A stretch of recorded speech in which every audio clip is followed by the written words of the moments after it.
在我独自升级中除了我们所熟知的暗影君王，实际上还有着8位君王。在他们面前，人类那些强大的 S 级猎人，还有号称最重兵器的，那都是花里胡哨。而其中的一位君王，他可以说是男主成长路上最强大的敌人，他的实力哪怕放眼整个世界也是顶尖的存在。Hello， 小伙伴大家好呀，我是某一君。这一期男主的宿敌毁灭君王，了解一下。郑重提示，视频还有剧透，还请慎入。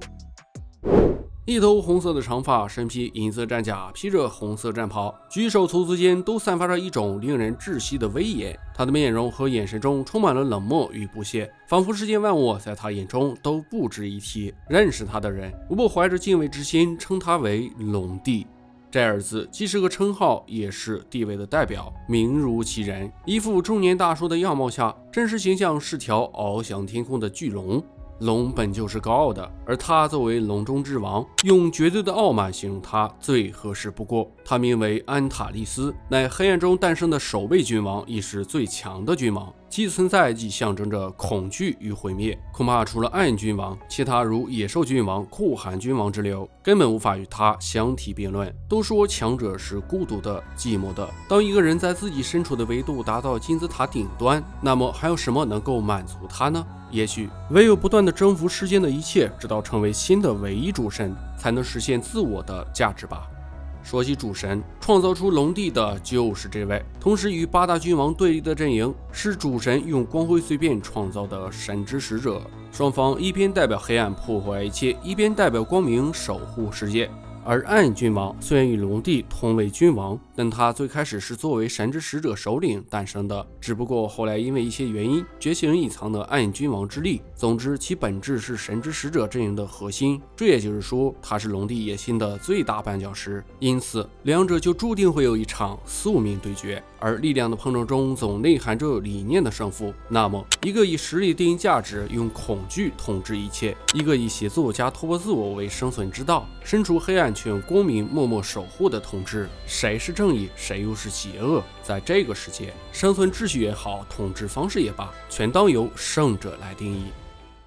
人类地球的上空出现了8道传送门，与以往的大小不同，这次几乎每个都覆盖了下面的整座城市，绝对为人类有史以来规模最大的一次。还记得曾经卡米神降临在最强的 M 国时，仅这一条龙就对人类存亡造成了威胁，有5位国家拳击猎人联手才勉强将其打败。如果是别的国家，恐怕只有亡国的下场。可强如卡米神，在混沌界也不过是龙帝的一个仆从。而现如今这8道传送门里面，除了幻界君王和金刚君王，就龙帝率领的毁灭军团。这也就意味着猎人已经变成了猎物，世界末日马上就会到来。至于为什么龙帝只能通过传送门让本尊过来，不能像其他君王那样占用人类的身体直接降临地球，原因无他，能承受住他力量的容器压根儿一个没有。此时的一些猎人还并不知道自己即将面对的是何等存在，觉得男主说让他们有多远跑多远，完全不至于。国家拳击猎人都不是对手，开什么玩笑？这国的 S 级甚至还觉得男主是想独占传送口，其他几个国家也高举反抗的旗帜，准备对抗那些魔兽。人嘛，总是这样，永远都无法理解超出自己认知的事物。已经和暗君王彻底融合的男主尚没有把握猎杀这位强敌，更遑论这些 S 级猎人。而随着时间1分1秒的过去，传送门终究还是失控了。从里面缓缓走出来的，并非猎人们以为的怪兽，也没有成群的军队，而是一个红色长发男人。只见他以一副高高在上的姿态俯视着下面，就像在蔑视蝼蚁一般。你是这里的王吗？蝼蚁之王自信一笑说：是的，他何等聪明，曾亲眼见过暗君王收服魔兽的场景。现在魔兽听到这个回答，也一定会归顺于自己。然而很遗憾，龙怎么可能向蝼蚁屈尊呢？他不屑地看这家伙一眼，紧接着弹指间，眼前的蝼蚁们便化为了灰烬。真正的龙中王者降临了，只是可怜这些猎人们，怕是连自己怎么死的都不知。而此时的暗君王并不在这里，龙帝特意搞8个传送口，让对方误以为他要将兵力分散，以达到快快速攻略地球的目的。实际上，他反而是将所有战力聚集在了离暗影君王最远的一个传送门。毕竟暗影军团越战越勇，应尽量缩小战斗范围。这个判断怎么说呢？还挺明智。暗影君王的计划被打乱了，不过也就是打乱而已，这依旧影响不了他注定败北的结局。红色的火光笼罩大地，这些家伙的心跳声、哀嚎声，创造物被破坏时发出令人愉悦的声音，就像一支绝妙的音乐一样，持续不断地传过来。毁掉一切吧，这是我们唯一的使命。在他的眼里，弱者存在的意义即是被强者吞噬。弱强时虽残酷，却是自然的铁律，自己可算不上坏蛋。再者，他杀掉这些人类也是想引宿敌过来。可令他疑惑的是，暗君王并没有立刻来找自己，而是躲藏几天，不知做了什么。当发现暗影的行踪时，他却只有孤单一人，似乎是将影子军团分散了。本来他也不打算立刻行动，可架不住自己派过去的部下一个个都变成了对方的部下，结果反而是被暗君王故意引了过去。不过这只是个开始，接下来他将一步一步地落入对方的陷阱。龙帝终于找到了暗影，一场大战一触即发，他对火焰的掌控已登峰造极，所释放的龙息有毁天灭地之势。你就只有那群废物士兵吗？竟敢把主力派去对付金刚君王，只留几千兵力跟我打！话音刚落，暗君王居然掉头就跑。他以为对方是打不过了，害怕了，被自己的龙威吓尿了。他见状也便毫不犹豫地追了上去。可当他穿过传送门，映入眼帘的却是被暗影收为己用的金刚君王部队。在他一心只顾着跟人斗智斗勇的时候，暗君王将影子军团藏在了猎人们的影子里，成功用计谋和协作打败了金刚君王。光用主力打败金刚，再来对付只身追来的我，不错的战术。不过真是可笑，暗影君主，如果你以为只有我追来了，那可就错了。他认为自己依旧处于不败之地，也难怪有幻器君王准备的传送口，他能随时召唤自己的士兵。这兵力差距你就看吧，包绝望的。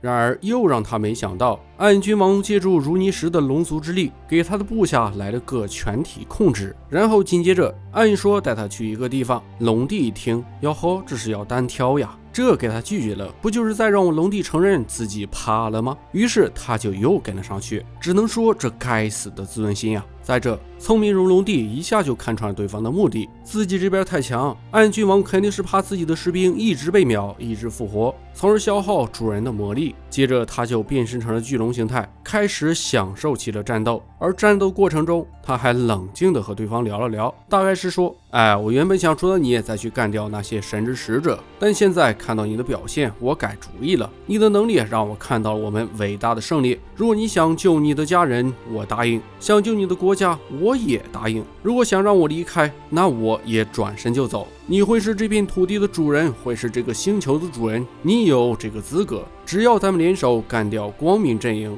这片土地的所有人都能重获和平与自由。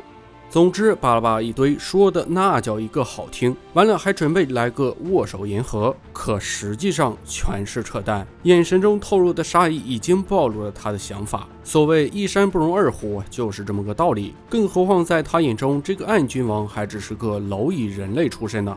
接着，也不知道第几回合，龙帝又展开了攻势。那家伙是惊天地泣鬼神，每一次碰撞都仿佛山崩地裂。连死亡都能吞噬的火焰，你想被它烧成灰烬吗？很快我就要把你守护的东西化为虚无了。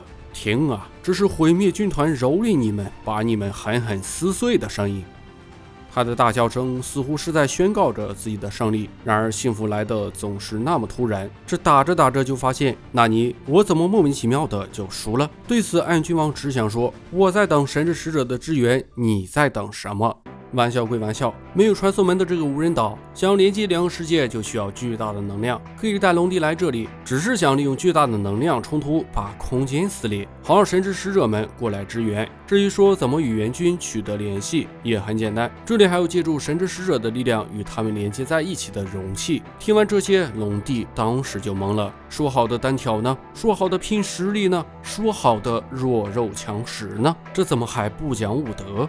那么问题来了，龙帝输在了力量上吗？显然并非如此。人类暗影君王从一开始就没打算跟你拼实力，也对，明知打不过，谁还会跟你硬拼？所以说，人类自有人类的生存之道。不过这也不能怪龙帝菜，看金刚君王被阴后的反应就清楚，在他们的印象中，暗影君王是什么身份？他怎么可能用这种方式？总之，龙帝引以为傲的力量，恰恰就是其败北的根本原因，就是因为太过执着于力量，以至于眼睛被力量蒙蔽，看不到其他东西。而从理念上来看，也代表着暗影君王的守护和协作更胜一筹。不过在后面的剧情中，男主用一种道具将时间倒流，准备去异次元裂缝独自攻略，一切都是为了找回失去的家人和同伴。当然，龙帝也有一次重来的机会，可之前主角已经证明，绝境中突破自我才会完成升华，那将会是阶层的跨越。毫无疑问的，这次哪怕是拼力量，龙帝也已经不是对手。同时，这也意味着龙帝主掌的力量为尊、弱肉强食的秩序被推翻，今后的世界将由暗影君王书写。那么毁灭君王的故事到这就结束了，不知看完他的一生你又作何感想呢？喜欢就3连支持一下我吧。好的，我是孟雨君，咱们下期视频不见不散。